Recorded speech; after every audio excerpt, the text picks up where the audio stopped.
வணக்கம் என் தமிழ் குடிகளே, நான் உங்கள் சுந்தரேஸ்வரன். இன்றைக்கு நம்ம யாரை பற்றி பார்க்க போகிறோம் அப்படின்னா, தஞ்சை மாவட்டத்தை தவிர்க்க முடியாத ஒரு மாபெரும் சக்தி அலரை பற்றி தான் நம்ம பார்க்க போகிறோம். யார் அவர்?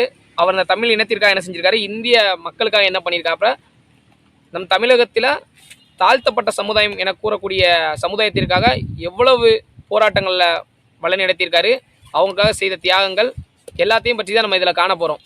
அவரோட இயற்பெயர் வெங்கடாச்சலம் ராமலிங்கம் தையல் நாயகி. இவங்களுக்கு வந்து மகனாக பிறந்தவர் தான் வெங்கடாச்சலன்றவர். இவர் பார்த்தீங்கன்னா 1920 வாட்டாக்குடி என்னும் கிராமம், அதாவது அது எங்கே இருக்குது அப்படின்னா தஞ்சாவூர் மாவட்டம் பட்டுக்கோட்டை அருகில் இருக்குது. அந்த வாட்டாக்குடி அந்த கிராமத்தில் தான் அவர் பிறக்கிறாரு. அவர் ஒரு குடும்பம் வந்து ஒரு ஏழ்மையான குடும்பம் தான்.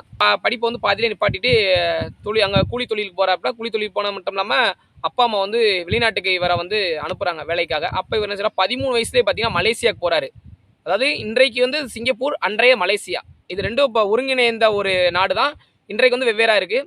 மலேசியாவுக்கு போகிறாரு. அங்கே போய் பார்த்தீங்கன்னா தோட்ட வேலை, கட்டட இந்த மாதிரி வேலைலாம் பார்க்குறாரு. அங்கே நம்ம தமிழர்கள் அதிகமாக இருக்காங்க, ஏகப்பட்ட. ஏன்னா அந்த காலத்தில் வந்து பார்த்தீங்கன்னா இந்தியர்கள் வந்து நிறைய பேர் வெளிநாட்டுக்கு போனவங்க தான். எப்படி இந்த இப்போ பார்த்தீங்கன்னா மாநிலத்தில் நம்ம தமிழ்நாட்டுக்கு வராங்களா, அந்த மாதிரி அன்றைய காலத்தை பார்த்தீங்கன்னா இங்கேருந்து நிறைய பேர் வந்து வெளிநாட்டுக்கு தான் போனாங்க. அந்த மாதிரி ஒரு கால சூழ்நிலை. அப்போ அவர் போகிறப்பல போய் அங்கே வந்து வேலை பார்க்குறாரு. அங்கே பார்த்தீங்கன்னா நம்ம தமிழர் அதிகமாக இருக்காங்க. நம்ம அங்கே வந்து பார்த்தீங்கன்னா மலேசியாவோட ஆட்கள் வந்து என்ன செய்யணும், நம்ம தமிழர் வந்து ஒரு அடிமைப்படுத்தி வேலையிலையும் சரி எல்லாத்துலேயும் நம்மளை வந்து ரொம்ப அடிமைப்படுத்தி நம்மளை வச்சுருந்தாங்க. இது எல்லாமே இந்த வெங்கடாச்சலம் அப்படின்றவர் பார்க்குறாப்புல. அப்போ பார்த்தீங்கன்னா அவருக்கு வந்து ஒரு பொது உடைமை சிந்தனை வருது அவருக்கு. அங்கே பார்த்தீங்கன்னா வீரசேனன், மலேசிய கணபதி, இவர்களோட ஒரு தொடர்பு கிடைக்குது. இவங்க பார்த்தீங்கன்னா பொது உடைமை போராளிகள் தான், சிந்தனையாளர்கள். இவங்க பார்த்தீங்கன்னா ஒரு புத்தகம் அதிகம் படிக்கிறவங்க. அப்போ இவங்க கூட சேர்றாரு. இவங்களோட பழக்கம் இவரும் நிறைய புத்தகங்கள் படிக்கிறாப்புல. அப்புறம் இவங்களை எப்படியா நம்ம எதிர்க்கணும் அப்படின்றது ஒரு குறிக்கோளாக வச்சுக்கிறாரு. இப்போ வீரசேனன் இவங்க மலேசிய கணபதி கூட நல்ல நட்பாகி போராட்டத்துக்காக என்னெல்லாம் செய்யலாம் அப்படின்றத யோசனை பண்ணிட்டு இருக்காரு. அப்போ பார்த்தீங்கன்னா நம்ம இந்தியாவிலையும் பார்த்தீங்கன்னா சுதந்திரத்துக்காக போராட்டிட்டு இருக்காங்க. 1943 என்ன செய்கிறாரு, ஐயா நேதாஜி ஐயா வந்து வங்கத்து சிங்கம் அவர்கள் வந்து வராரு. அவருடன் பார்த்தீங்கன்னா தெய்வீக திருமகனார் பசுமன் முத்துராமலிங்க தேவர் அவரும் வராரு. 2 பேரும் வந்து பார்த்தீங்கன்னா மலேசியாவுக்கு வராங்க. இவங்களோட எதுக்காக வராங்க அப்படின்னா, அன்றைய காலத்தில் வந்து சுதந்திரத்துக்காக வந்து போராடுறதுக்கு வந்து நிறைய பேர் வேணும் அப்படின்றனால இவர் வந்து இந்தியா மக்கள் எங்கெங்கே இருக்காங்க, குறிப்பாக தமிழக மக்கள் எங்கெங்கெல்லாம் இருக்காங்க அப்படின்றத ஒரு இதை எடுத்து எல்லா நாட்டுக்கும் போகிறாங்க. அப்போ மலேசியாவுக்கு வராங்க. வந்து அங்கே ஒரு எழுச்சி உரை ஆட்டுறாங்க. அப்போ சீக்கிரமாக கீழே இருந்த வாட்டாக்குடி இறையன் வந்து அந்த இடத்துல இருக்கிறாரு. அப்போ அவர் வந்து நேதாஜி அவர் உரையெல்லாம் பார்த்துட்டு வியப்படைக்கிறாரு. இப்படி ஒரு போரை நம்ம பார்க்கவே இல்லையே, நம்ம கேள்விப்பட்டிருக்கோம், பட் இவர் இப்படி பேசுகிறார் அப்படின்னு ஒரு வீரம் வருது. கீழே இறங்குறாரு நேதாஜி அவர்கிட்ட போய் பேசுகிறாரு. இந்த மாதிரி வந்து விடுதலை பற்றி பேசுகிறாரு. அப்புறம் அங்கே உள்ள மலேசியாவோட கொடுமைகளையும் பற்றியும் பேசுகிறாரு. ஒரு 3 மணி நேரம் விவாதிக்கிறாங்க. அப்போ இவரோட வீரத்தெல்லாம் பார்த்துட்டு என்ன செய்கிறாரு, ஐஎன்ஏ படையில் சேர்க்குறாரு. சேர்ந்துட்டு அங்கே வந்து பயிற்சி பெறாரு. நிறைய போர்கள், கொரில்லா போர், துப்பாக்கி சண்டை, இந்த மாதிரி வந்து பல்வேறு தற்கொலை படை, இந்த மாதிரி எல்லாத்தையும் நல்லா ஒரு திறமையாக பண்ணுறாரு. அப்போ இவரோட இதெல்லாம் பார்த்துட்டு நேதாஜி வந்து என்ன பயிற்சியாளராக போடுறாரு. பயிற்சியாளராக போட்டோன்னே அப்போ இவ்வளோ ஒரு இதாக இருக்கான் அப்படின்னு உன்னோட இரணியன் அப்படின்ற ஒரு பேரை வந்து அவருக்கு அங்கே வச்சு சூட்டுறாரு. இரணியன்றது பேர் வந்து இரணியன்ற ஒரு சாதாரண ஒரு பெயர் கிடையாது, கம்பீரமான பேர் தான் இரணியன். அந்த பேரை வந்து நேதாஜி அவர்கள் சூட்டுறாரு, இரணியன் அப்படின்னு ஒரு பேரை சூட்டுறாரு. அப்போ இவர் வந்து பார்த்தீங்கன்னா அங்கேயே பார்த்தீங்கன்னா தொழிலாளர் சங்கம் அப்படின்ற, இப்போ சிங்கப்பூரின் தந்தை லீ குவான் இருக்கார்ல, அவர் யார் அப்படின்னா இதே தொழிலாளர் சங்கத்தில் ஐயா இரணியன் அவர்கள் தலைவராக இருக்கும்போது அதே அமைப்பில் துணை பொதுச் செயலாளராக இருந்தவர் தான் லீ குவான். இன்றைக்கு வந்து அவர் சிங்கப்பூரில் தந்தை என்ற வந்து உலகமே போற்றுது. அவர் இதே கட்சியில் இருந்தவர் தான்.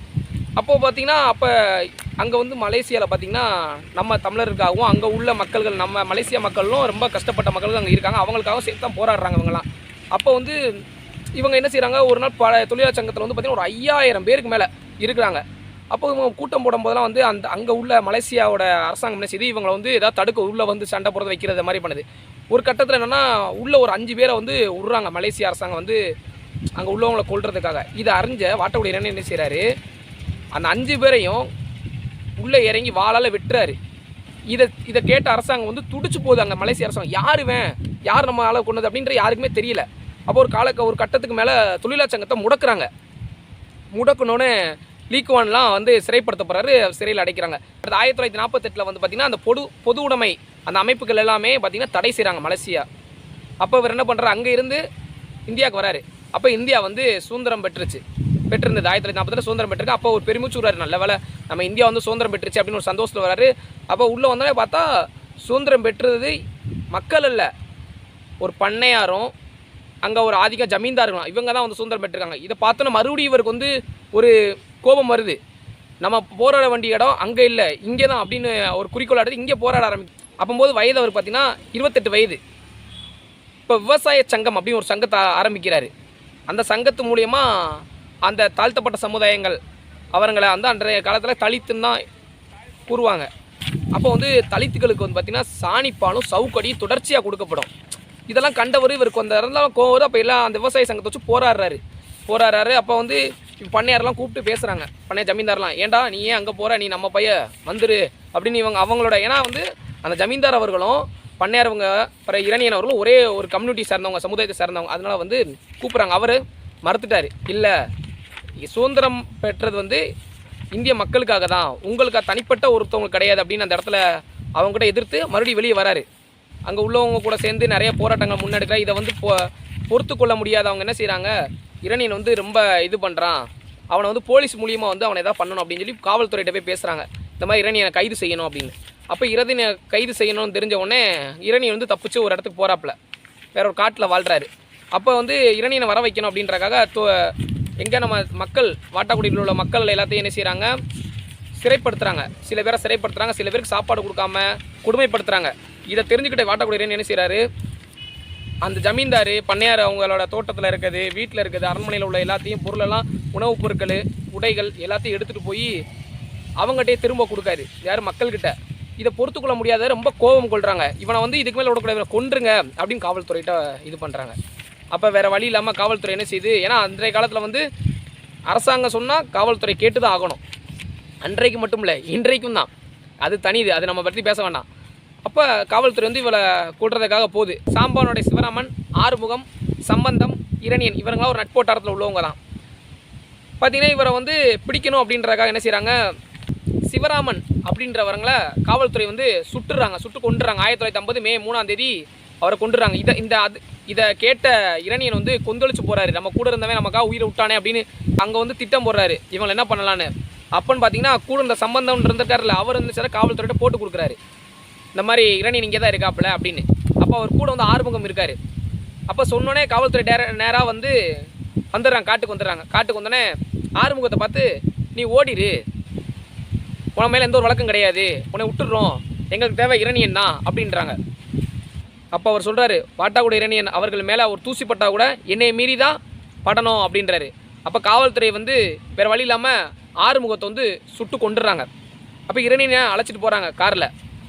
அப்போது ஒரு நதி இருக்குது, அங்கே வந்து பார்த்தீங்கன்னா இரணியன் அங்கேருந்து ஓடிடு, நீ தப்பிச்சிட்டேன்னு சொல்லிடுறோம் அப்படின்னு காவல்துறை சொல்கிறாங்க. அப்போ அவர் சொல்கிறாரு, முன்னாடி என்னை ஓட விட்டு பின்னாடி சுட்டு என்னை கொன்னுட்டு என்னை வந்து ஒரு கோழைன்னு நிரூபிக்க நான் வந்து விரும்ப மாட்டேன், உங்களுக்கு துணிச்சல் இருந்தால் என் நெஞ்சில் சுடுங்க அப்படிங்காரு. அப்போ காவல்துறை வந்து என்ன செய்கிறாங்கன்னா இரணியனை சுட்டுறாங்க. அப்போ இரணியன் சொல்கிறார் ஒரு வார்த்தை, அந்த குண்டு பாய்ந்த ஒரு நேரத்துலேயும் சொல்கிறாரு, என்னோட உயிர் போகிறத பற்றி நான் கவலைப்படவில்லை, ஆனால் என்னால் அங்கே பயந்தாங்க, ஜமீன்தாரும் பண்ணையாரும் பயந்தாங்களே, எனக்கு அந்த ஒரு சந்தோஷம் போதும், என்னைய மாதிரி 1000 இரணியன் உருவாகுவாங்க, அதனால் நீங்களும் என் மேலுண்ட பயத்தையும் நான் கண்ணால் பார்த்தேன், எனக்கு இதை விட ஒரு சந்தோஷம் தேவையில்லை அப்படின்னு சொல்லி தன்னோட உயிரை அந்த இடத்துல விட்டுட்டு மறைந்தவர் தான் வாட்டாக்குடி இரணியன். இப்படி ஒரு மாபெரும் இந்த தமிழ் இனத்திற்காகவும் இந்திய விடுதலைக்காகவும் போராடி உயிர் நீத்த ஒரு போராளியை நம்ம மறந்துட்டோம், அரசாங்கமும் மறந்துருச்சு. அவருக்காக ஒரு நினைவு சின்னம் கூட எங்கேயுமே இல்லை. அவர் ஊரில் மட்டும்தான், அவர் வீடு தான் வந்து ஏதோ ஒரு சில பொருள்கள் வந்து அவரோட சின்னமாக வச்சுருக்காங்க, மற்றபடி அவருக்கு எதுவுமே இல்லை. இந்த மாதிரி ஏகப்பட்ட பேர் நம்மளோட இந்தியாவுக்காகவும் நம்ம தமிழினத்திற்காகவும் நம்ம மக்களுக்காகவும் போராடி மாண்டவர்கள் இன்னும் எண்ணற்ற பல்லாயிரக்கணக்கான வீரர்கள் இருக்கிறாங்க. அவங்கள நம்ம வந்து தொடர்ச்சியாக பேசுவோம் உங்களோட ஆதரவோடு. நன்றி, வணக்கம். சங்கு மீடியா.